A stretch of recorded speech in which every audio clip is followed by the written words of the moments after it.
Thank you all for your patience. Secretary Raimondo, thank you. Before I begin, I'd like to speak very briefly about today's jobs report that was just been issued. We received more good news. In August, the economy created 315,000 new jobs. The great American jobs machine continues its comeback. American workers are back to work, earning more, manufacturing more, building an economy from the bottom up and the middle out. But with today's news, we have now created nearly 10 million new jobs since I took office. Nearly 10 million jobs, the fastest growth in all of American history. In August, we also saw that the share of Americans who are working on our economy went up. Economists call that labor force participation rate. Working age women are now, for the first time, back at work at rates not seen since before the pandemic. Wages are up. Unemployment remains near a 50-year low. And yesterday, we got data that showed that manufacturing orders were up, but cost increases in supply chain items were beginning to ease. The week before that, we got data showing the price increase may be beginning to ease as well. The bottom line is jobs are up, wages are up, people are back to work, and we're seeing some signs that inflation may be, I'm not overpromising, may be beginning to ease. Couple that with the fact that gas prices have now fallen 80 straight days, the fastest decline in over a decade. And the price at the pump is now $1.20 a gallon less than it was the beginning of the summer. America has some really good news going into Labor Day weekend. But we're also seeing something else critical to the backbone of the American economy. Manufacturing. Manufacturing is roaring back. Since I took office, the economy has created 668,000 manufacturing jobs, the strongest manufacturing recovery since the 1950s. And just last week, we've seen major American companies from First Solar to Corning to Micron announce plans to invest tens of billions, that's not a misstatement, tens of billions of dollars expanding manufacturing in America. We've seen major global companies like Toyota and Honda announce that they're choosing America to invest and build. None of this is happening by accident. These investments and this recovery are a direct result of my economic plan. Some people gave up on American manufacturing. Not me, not the secretary, not the American people. Make it in America is no longer just a slogan. It's a reality in my administration. I'm committed to building an economy from the bottom up and the middle out. You've heard me say that 1,000 times. But that's what's happening. And that's what we're here to talk about today. Now, a big part of the American Rescue Plan that I signed a month after we got in office, we were facing a once-in-a-century pandemic, historic joblessness, businesses struggling to stay open, remote learning for our children. But thanks to the American Rescue Plan, we have come a long way. We got vaccine shots in arms. We helped people who needed them the most. We kept teachers in classroom, cops on the beat, firefighters on the job because the local communities didn't have the money to pay for them. And as a result, COVID no longer controls our lives. More Americans are working than ever. Businesses are growing. Schools are open. And today we're celebrating a signature program, the American Rescue, within the American Rescue Plan, that's going to help communities that need it most. Look, it's called the Build Back Better Regional Challenge.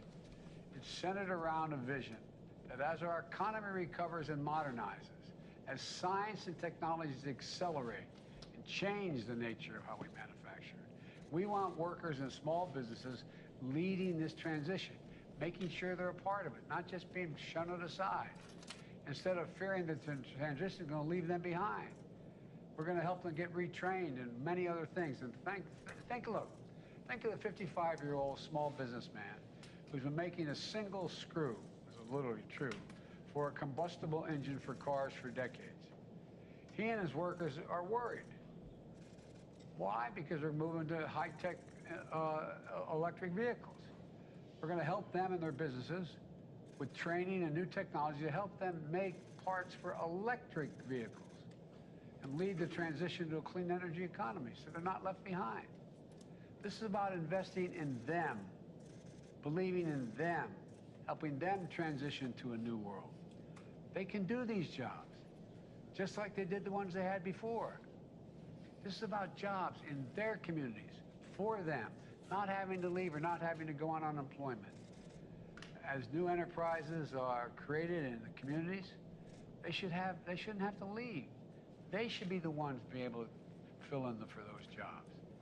So we designed this program by thinking about people and places in a really important way. And I know you got all of you up on the screen here, 21 different communities. This American Rescue Plan program invests $1 billion, a total of three, but $1 billion to create jobs and opportunity for people in places where they live and where they've worked their entire career so they don't have to leave. I know when folks hear such big numbers, they don't think it's for them. But this is for them. Is for them. Over 500 coalitions applied for these grants, from community organizations to philanthropies to labor unions to colleges, universities, all working together from every part of America. That kind of interest is a testament to the need and enthusiasm for this type of investment. I take a look at this as a transition investment. I'm so proud to announce 21 awardees up on the screen here who each receive between 25 million and 65 million jobs to turn their plans into action.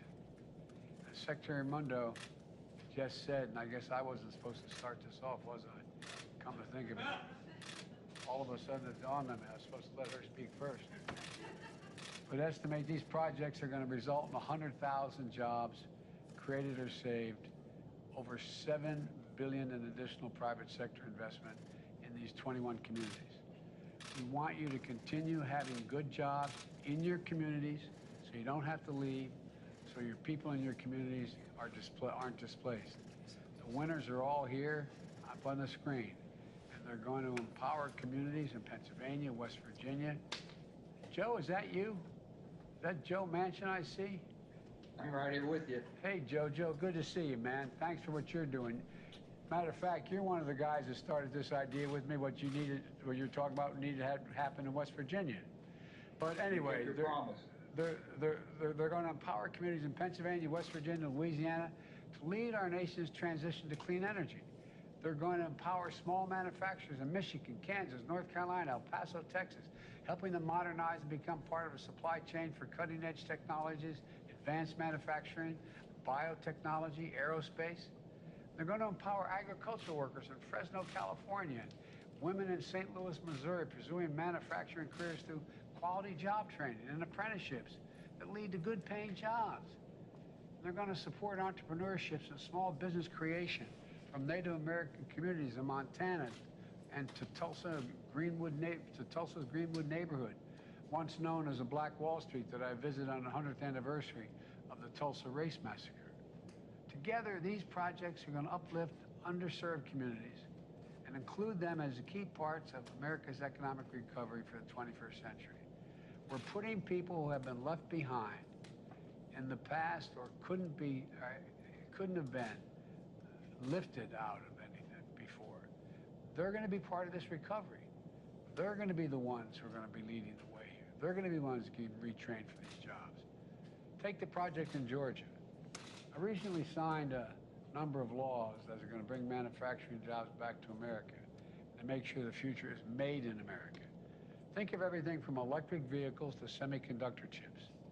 Georgia Tech, one of the great research universities, is a leader in understanding how artificial intelligence can be used to strengthen almost any industry. But too many folks, especially small manufacturers in black communities, rural communities in Georgia, can't afford access to the knowledge and the research to be able to capture those jobs, to be trained for them. They can't take advantage of all that technology that can make for them all the difference between their business closing and thriving. So Georgia Tech partnered with HBCUs like Spelman College and Fort Valley State and local community colleges. With this grant, they're going to take this technology on the road with mobile training studios. That's basically a high-tech van that's going to travel into underserved areas across Georgia to train a whole new generation of workers. Technology experts will provide workers who are interested in 4 to 6 week hands-on training that can make all the difference in their employment. Think of a poultry farmer who might never have had a chance to learn how artificial technology can help manage inventory or improve the safety and quality while increasing their productivity. Think of the family-owned paper manufacturer that could never have afforded trying out cutting-edge technologies. But now they're going to be able to. They're going to be able to grow their businesses. And they can do it without ever leaving their home or their families. This is a game changer. Take the projections, the project in Manchester, New Hampshire. And I tell you what, I heard so much from the delegation in New Hampshire, from Maggie Hass. Anyway, I won't get into it. This has been one of the things they've been pushing for a long time, both senators and the congressmen.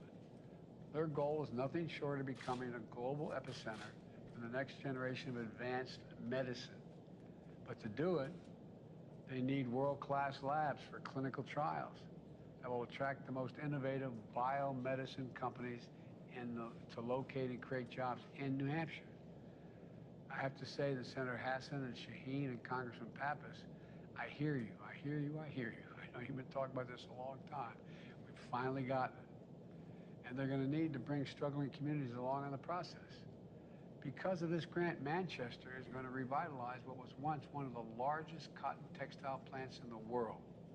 Right now, 100,000 square foot mill. The building is empty and idle, but not for long. Because of this grant, a coalition of city leaders and research and community organizations is going to transform that old mill into a modern marvel. It's going to house advanced science labs that are going to conduct groundbreaking clinical trials. It's going to be the place where they can test biotechnologies and treatments that are going to save lives. And the Republican governors working on it are going to be there as well. For workers, small businesses, entrepreneurs in the Manchester area, it means opportunity. It means jobs you can raise your family on in Manchester, not have to move. Because of this American Rescue Plan grant, they're going to be able to have access to cutting-edge technology and labs that never could have been afforded before. This is going to allow them to compete with anyone, anywhere in the world, and make sure the supply chain for these new medicines, medical advances are built right here in America. It matters. As you probably know, I could go on and speak about each of the communities here, but time won't permit. I applaud every community that received the grant and that applied. You're the reason why I'm so optimistic about the future of this country. I mean it. You heard me say it many times before. America is the only nation in the world that can be defined by a single word: possibilities. Nothing but possibilities here. That's what this is all about. I want to thank you, and now I'm going to do what I should have done to begin with. Turn it over to the Secretary to begin this, but we've already gone by it. So, Madam Secretary, the floor is yours. Thank you, Mr. President. I think the fact that the President jumped in there right away is a testament to how excited he is about this project. He's fired up, and he's committed to it. And that's because he knows that we have to be investing in every community in America to help with the transition. So let me fill in a few of the blanks about how this program is going to work, and then we're going to have a discussion with a handful of the 21 awardees. First of all, congratulations. If you are one of the 21 here, you are the cream of the crop. Your applications were fantastic, and congratulations to each and every one of you. The President and I are so proud of you and just thrilled to be able to work with you. I have to thank you, Mr. President, for your leadership. Everybody should know that this was the President's idea. I mean, as he said, the American Rescue Plan was passed 17 months ago. $3 billion of that came to the Commerce Department to do economic development, and we decided to put $1 billion into this Build Back Better regional challenge. And it's because the President directed me to make investments in communities to help communities revitalize themselves and get ready for the transitions in our economy. Because he fundamentally said people want to work where they live, and they ought to be able to do that. And so that's what this is all about. We believe every single American, no matter where you live, ought to have an opportunity to have a high-paying, family-supporting job in that community. And that's what this is all about. So let me fill in some of the blanks about the approach. It's a novel approach. This is the first time ever the Department of Commerce has made such sizable investments in individual communities. When we started, to be very honest, we weren't sure. We weren't sure if communities would apply and bring together coalitions and have the capacity to invest tens of millions of dollars. Well, we got 529 submissions. We went from 529 down to 60 finalists. And then from those 60 finalists, we worked to get to the 21 who are with us today. So again, the fact that you are among the 21, hats off to each and every one of you. Here's what makes this interesting. Everyone on this screen of the 21 will be receiving between $25 million and $65 million to address regional economic challenges and to invest in revitalizing the economies of these communities. So that's a lot of cheese, folks, to make big investments and revitalize your communities. This was all bottoms up. We went to the community and said, you tell us how to revitalize your community. And you bring the community together, public sector, private sector, universities, philanthropy. Get your community together and tell us what you need to invest. So as a result, this federal funding will be matched by more than $300 million of local investment, and will leverage support from over 450 private sector and 27 labor unions or worker organizations. We estimate that together, this whole initiative will create or save over 100,000 jobs and over $7 billion of additional private investment will be catalyzed through each coalition's efforts. And as the president said, this is about growing industries that are critical to our future: clean energy, biotechnology, advanced mobility. And it's about saying to the small businesses and workers in these communities, we know the economy is transitioning. We're moving away from fossil fuels to clean energy. We're moving towards robotics. We're moving towards a more digital economy, a more technical economy. And the point of it is, no one will be left behind, because we're going to retrain workers, we're going to retrain small businesses, and we're going to light up abandoned buildings that may have once trained coal miners and today will train solar installers. Abandoned manufacturing facilities that may have, once made widgets will be, lighted up for new advanced manufacturing in solar panels. And so the important point here, and the president talks to us all the time about this, is that if you're out there, in Buffalo, and you drive by every day an abandoned industrial building, and you have a pit in your stomach wondering, is there a place for me in a new economy? Or if you are someone who's worked for 30 years in one of the big 3 auto companies, and you only know how to work on a traditional auto car, and you're worried, do you have the skills to transition to an electric vehicle economy? What we're saying to you is yes. Yes, because we're going to retrain you, we're going to retrofit small businesses, we're going to do solar installations at an industrial scale over abandoned coal mines, and we're going to make sure that as we transition, everyone's included and trained, and these small businesses are able to do this. I'll just end with a personal story, which I told to the president. When we were designing this program, I had my father in mind.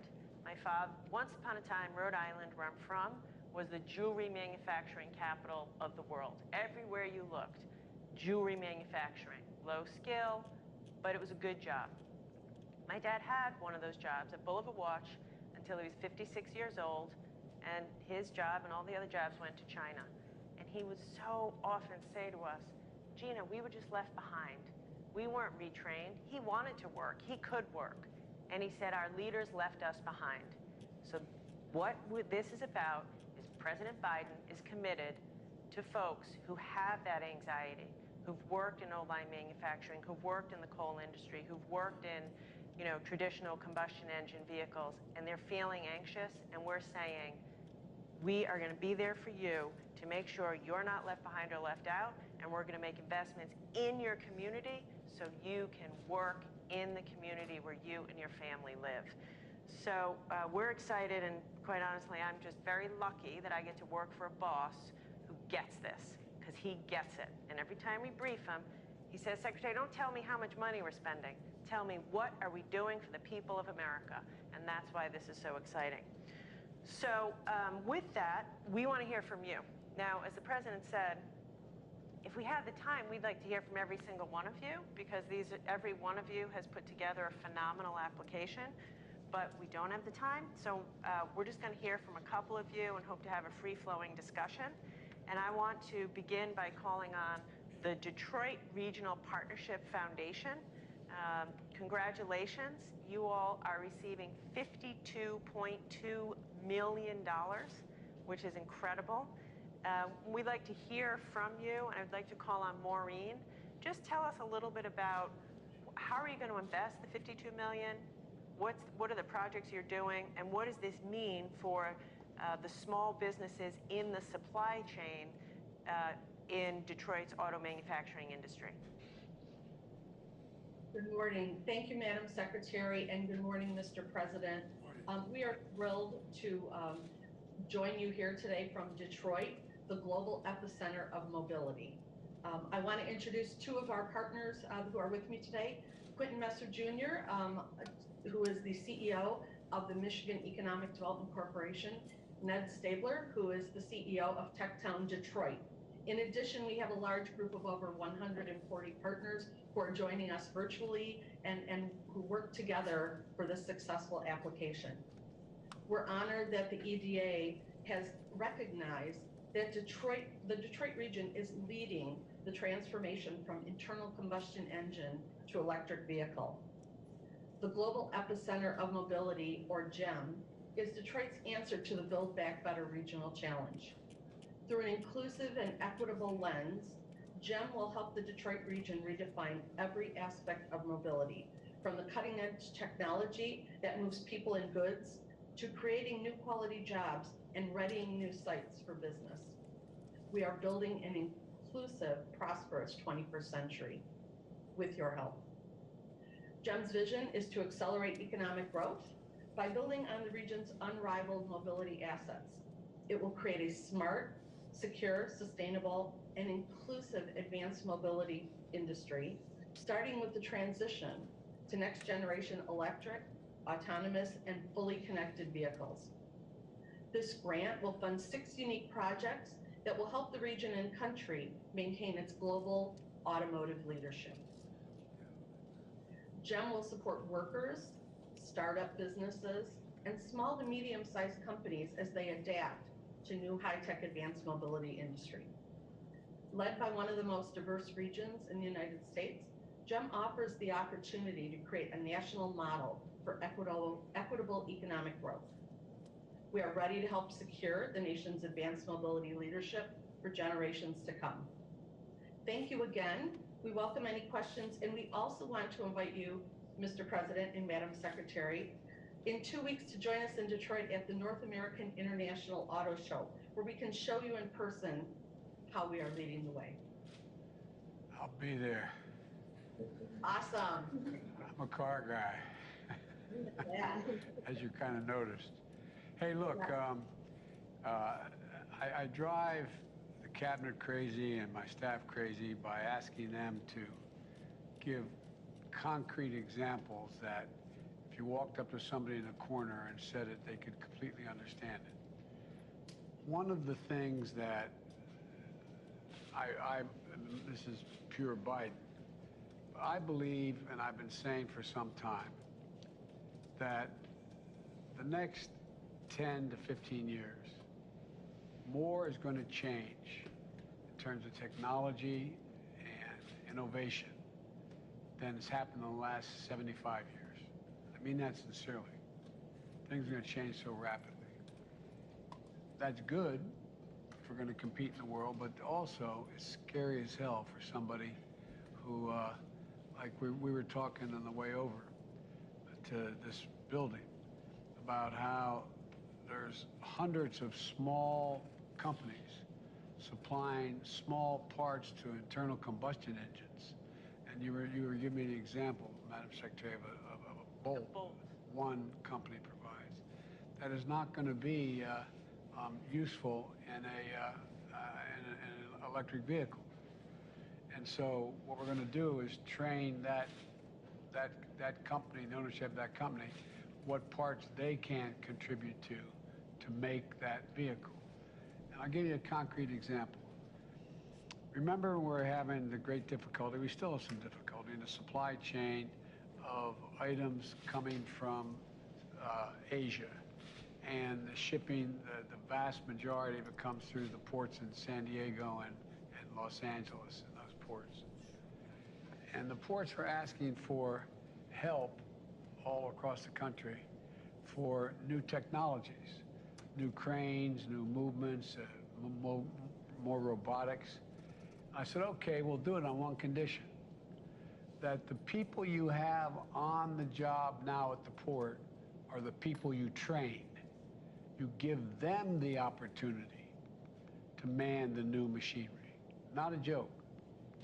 And one of the things I think was so important about what we're all talking about, all of you are talking about, is think of all the people who've been breaking their neck and doing well, doing things that really matter, who are going to become, what they're doing becomes going to become obsolete because how things are changing. Whether it's a transition in the climate environment or whether it's manufacturing or medicine, whatever it is.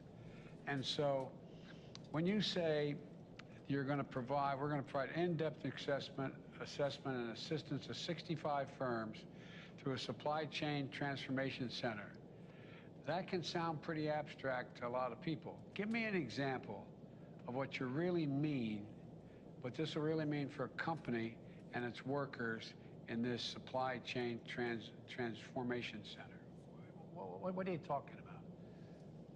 Absolutely, Mr. President. As you know, in our region, because you were very important here a few years ago in helping us make a transformation, we need to do it again. We have a terrific, talented workforce and supply chain, but we need to give them the skills that they need and the tools that they need. So one example is a company in a community in the Detroit region called Oxford. It's Barron Industries. They're a casting company, but they need help in making sure that they can produce the right parts with the right technology at the right speed with the right talent. So they have been receiving assistance on marketing, on cybersecurity, on production techniques, so that they can make the transition as rapidly as the OEMs are making it, and they can stay an important part of that supply chain. That also includes making sure that their employees have the skill sets, the upskilling that they need so that they can be successful. And as you say, included and staying here in our region to do those jobs. Mr. President, one of the things I love about what Maureen and her team is doing is that so often we focus on the big three automakers, which is important, you know, for all the obvious reasons. But what they're doing is focused on the whole network of small suppliers. You know, the hundreds, if not thousands, of small, family-owned suppliers to the big three. And making sure that, as Maureen said, they have the new materials, the new technology, the new training, so that they can continue to service as we move towards EVs. And so I give you a lot of credit for getting into the supply chain. Last thing I'll say, I can talk about this for a long time, but going through two of the major American automobile plants for a long time, for an extended period of time, there was a lot of concern by the UAW about robotics. and how that was going to displace workers, when in fact, being able to teach those folks how to use those robots and increase productivity and doesn't displace them is what's really happening. And so it's all about, you can maintain the workforce, you can increase the productivity, remain competitive internationally, and still get a lot done. But at any rate, I maybe with as my grandfather used to say, with the grace of God, the goodwill of the neighbors, I'll see you at the auto show. We welcome you, absolutely. All right. So the mention of robotics is a perfect segue. I'd love to turn it over to Stephanie from the Southwestern Pennsylvania New Economy Coalition. You all will be receiving $62.7 million. I'd love to hear Stephanie talk a little bit more about that. To put this in perspective and to pick up on the point you just made, Mr. President, about robotics, Carnegie Mellon University in Pittsburgh is, we all know, a world leader in robotics, and a lot of jobs have been created right around CMU. But if you're living in a coal community or a rural community outside of Pittsburgh, you might wonder, how do I fit in? How do I get a job, with robotics? And You're the county executive, that's what you do. exactly, that's why he's part of it. So that's what these guys are doing. So we'll turn it over to Stephanie and the team, and maybe tell us a little bit about what you're doing. Sure. Thank you, Madam Secretary. And yes, Mr. President, I am joined today by several of your friends, the County Executive, Rich Fitzgerald, President of Carnegie Mellon University, Farnham Jahanian, and my colleague and the Chief Equity Officer on the project, Majestic Lane. And what I want to start off by saying is thank you for your vision, and thank you very much, Madam Secretary, to your incredible team and for you in making that a reality. What we have loved in some ways most about this project is that we get to do what we do best in Pittsburgh, which is collaborate and bring together what we had 200 partners, which is we call the special sauce in Pittsburgh, to make words into action to deliver on your vision. And so through this amazing challenge, we are able to do exactly what you said, which is to look at those 3,000 manufacturers that are in counties like Indiana, and Fayette, and Greene, and Washington, and marry them with the over 100 robotics companies that birthed from Carnegie Mellon University and many of our other folks, to actually put them together to create the jobs and the technologies and the companies of the future. And we're doing that in a way that is building programs for people. This is about people first. 14,000 workers, 750 companies that will fuel an entire new economy for us that we think won't just be about Southwestern PA and not just the United States, but globally, to redefine how we do business and how we keep jobs at home in our communities, as you so well described. Thank you. One of the things I love about this is a lot of people, when they hear robotics or they hear autonomous technologies, they hear, I'm about to lose my job. And so what Stephanie and the team are doing is saying quite the opposite. This is going to create job opportunities for you, including in your rural community, not just in the neighborhood of CMU. Yeah, I so appreciate that question, Madam Secretary, because as you can imagine, as the birthplace and the leader in robotics, this is a question we tackle and think about extensively.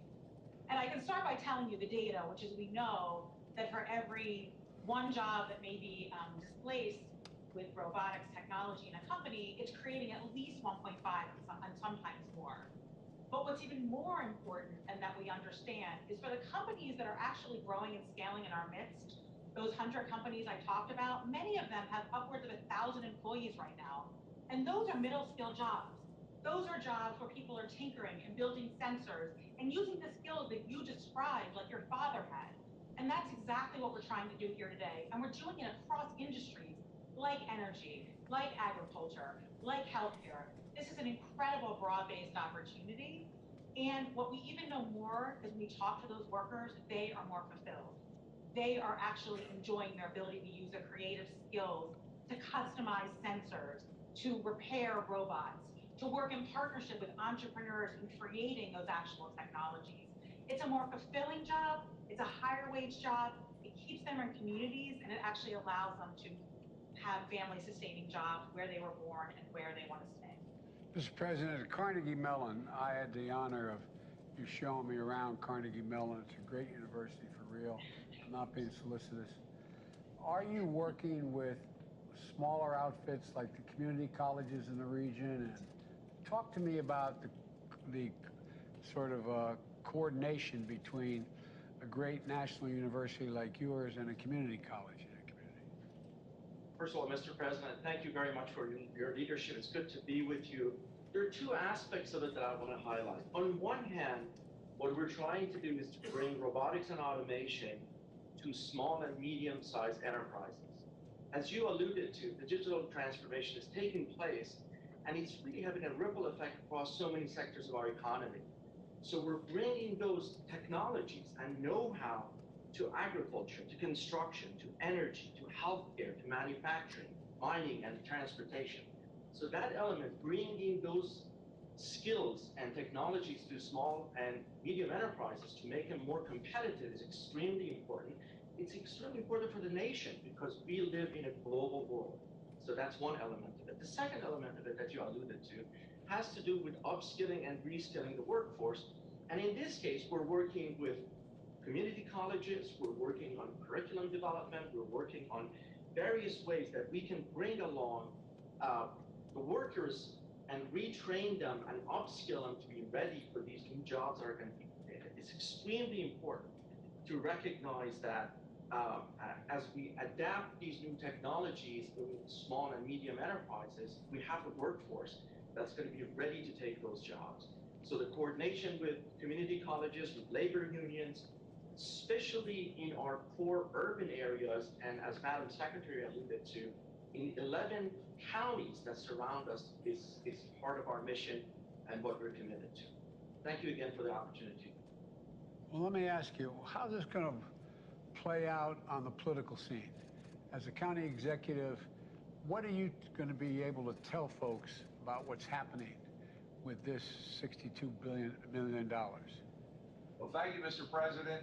What we can tell people is President Biden continues to invest in people and in jobs and in our future.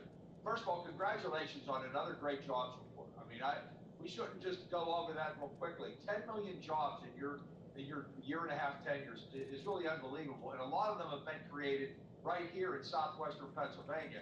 And as Stephanie and President Tahani had mentioned, it's not just for the robotics software engineer in Pittsburgh. It is for the small town in Westmoreland County, in Beaver County, the manufacturing facilities that are transitioning, and the type of training that can happen throughout our community college, but for families. And I know you talk about this all the time, and it's so important. It's about hope and for the future, for the next generation who are out there wondering what's going to happen. You mentioned the displacement that's going to, could happen, and the changes over the next 10 to 15 years. This doesn't leave people behind, and we appreciate that very, very much. And by the way, we're looking forward to seeing you on Monday at Labor Day. You're always here with us, and we're looking forward to it. We're guaranteeing good weather, Mr. President. All right.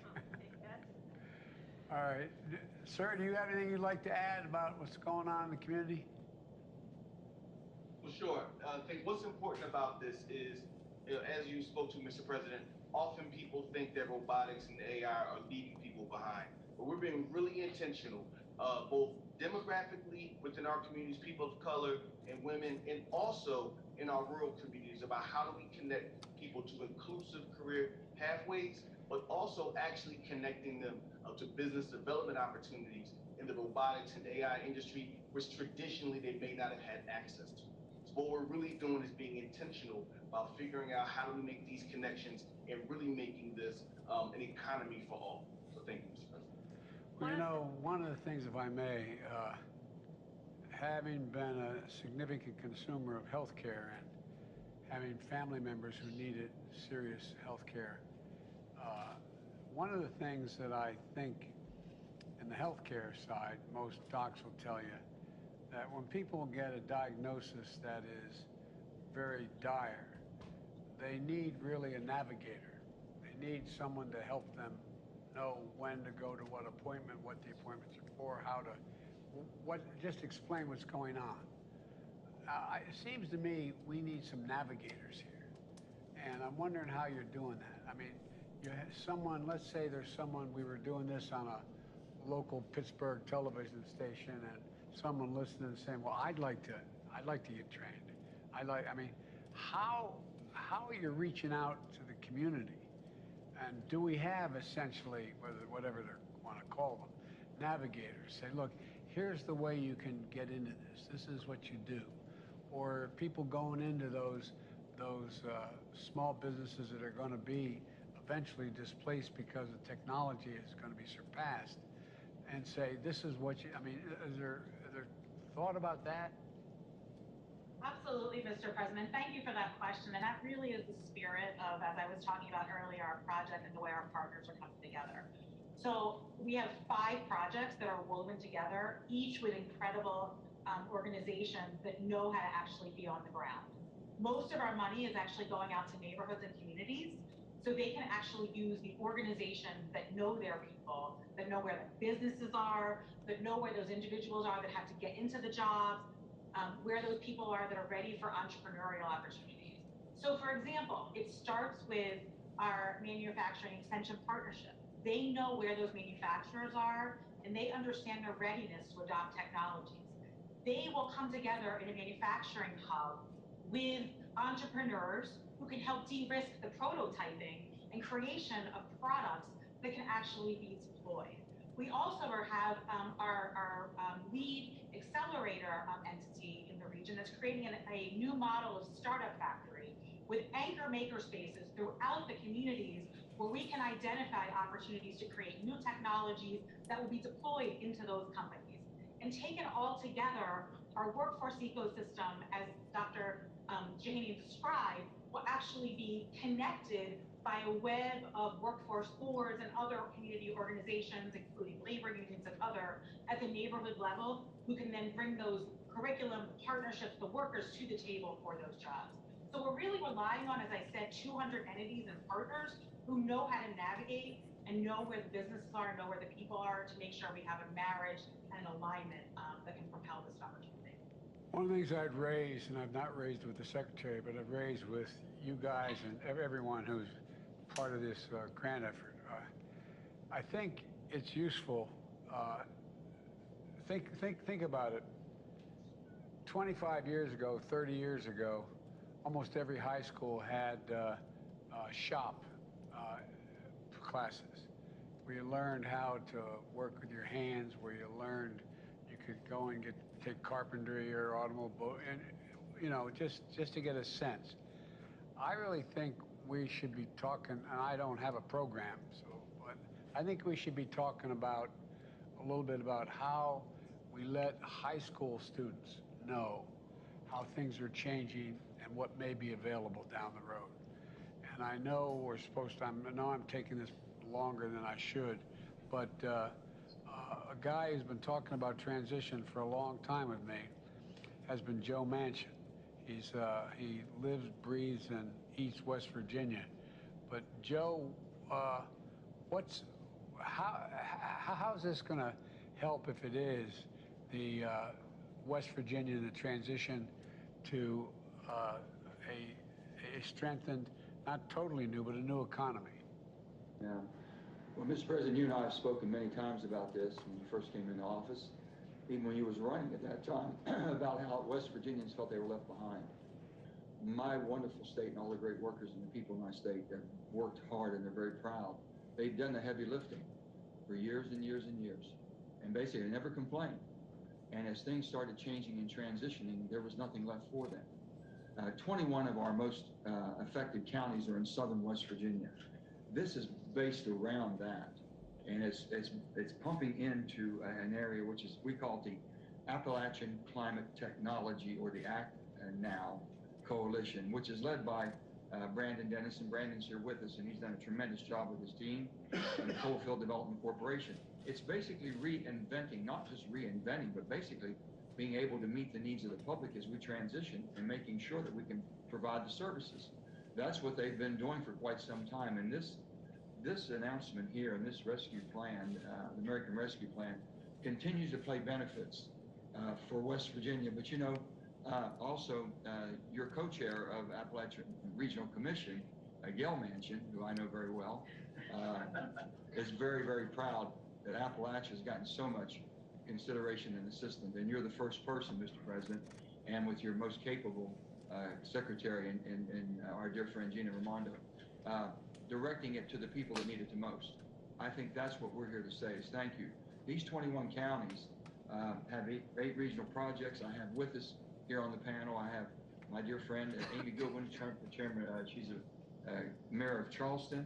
I have Steve Williams, fellow colleague of mine, and he is mayor of Huntington, our two largest cities. And we have with us also Stephanie Tyree, and she's the West Virginia Hub Director that works directly with these projects. They can explain in detail what this is going to allow us to do. And we've gotten this $62.8 million, one of the top awards, and we're so proud of that. But the need is there, and I can guarantee the investments will be made. You and I have spoken many times about you can spend money or you can invest money. We're going to give you a return on this. We're going to give the taxpayers of the United States a return on their investment in West Virginia. That's what this is about. And a reward base to the people who have done the heavy lifting, allow them to continue to transition. Now with our Inflation Reduction Act, Mr. President, this segues right into that because now it's going to allow them to start focusing on a complete new way of delivering the energy that this country is going to need. Coal, we talked about all the cars, and Debbie Stabenow and I talk about that a lot, and I said, Debbie, you wouldn't have a car if it wasn't for the coal and the steel that we produce to send you the material that you need to make the cars. So we're all hooked to the hip here. And as the transition goes on, the investments that are being made, the 48C tax credit is going to put $4 billion additionally back into coal-hit communities so we can diversify and attract more business there. So I just can't tell you how much this means, Mr. President, and I'm just so proud to be part of this, and also so proud of what the ARP has done, American Rescue Plan, and so excited to see what the Inflation Reduction Act is going to do. So many people don't know how much is in there that's going to transition their lives and transfer them into an economy that's going to give them an awful lot of stability.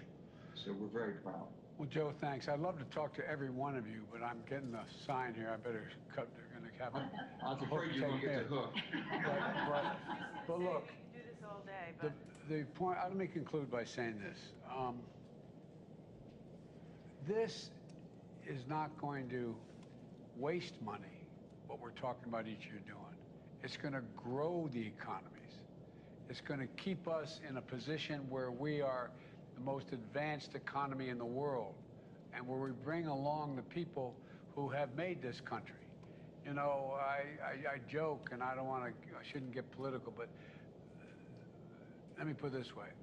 The people who built the country are hardworking people who work with the sweat of their brow and their hands, and they're the ones that created a middle class. And I think this is going to enable that same group of people, like most of us were raised by, to be able to have an opportunity to continue to do well and to take us through this next phase. Because, you know, there's that, Joe and my colleagues in the Senate used to always kid me for quoting Irish poets, but all's changed. It's changed utterly. A terrible beauty's been born, as the Irish poet said. And we've got to take advantage of it, and I think we can. I really, genuinely think we can. And I look forward to meeting all of you at some point along the way, and we're going to continue to keep this moving, because there's $3 billion total in this, and it's going to grow the economy. Everybody's better off. When you grow the economy, everybody from the local drugstore to the local supermarket to the local church, everything grows. And that's what this is about. Anyway, thank you all. Thank you. If I can say one thing to you, Mr. President. Yes. Thank you for not forgetting and not leaving anybody behind. I can't tell you how much this means to our hardworking people in West Virginia. And they are truly appreciative, and the families are to be able to stay where they love and their heritage and their roots are. And so many of them had to leave. You given them that opportunity, and you didn't forget, and you kept that promise, and I appreciate it. Well, Joe, remember, I'm from hard coal country, Scranton. All right? Okay, anyway, thank you all so very, very much. Thank you, Master. Congratulations, everybody, and we're excited to work with you to make all of this a huge success. And thank you, Mr. President. Thanks. All right. Hey, Mr. President, do you consider all Trump supporters to be a threat to the country? No, everyone. Come on, look, guys. You keep trying to make that case. I don't consider any Trump supporter a threat to the country. I do think anyone who calls for the use of violence, fails to condemn violence when it's used, refuses to acknowledge an election has been won, insists upon changing the way in which the rules you count votes. That is a threat to democracy. Democracy. And everything we stand for rests on the platform of democracy. When people voted for Donald Trump and support him now, they weren't voting for attacking the Capitol. They weren't voting for overruling the election. They were voting for a philosophy he put forward. So I am not talking about anything other than it is inappropriate, and it's not only happening here, but other parts of the world, where there's a failure to recognize and condemn violence whenever it's used for political purposes, failure to condemn the attempt to manipulate electoral outcomes, failure to acknowledge when elections were won or lost.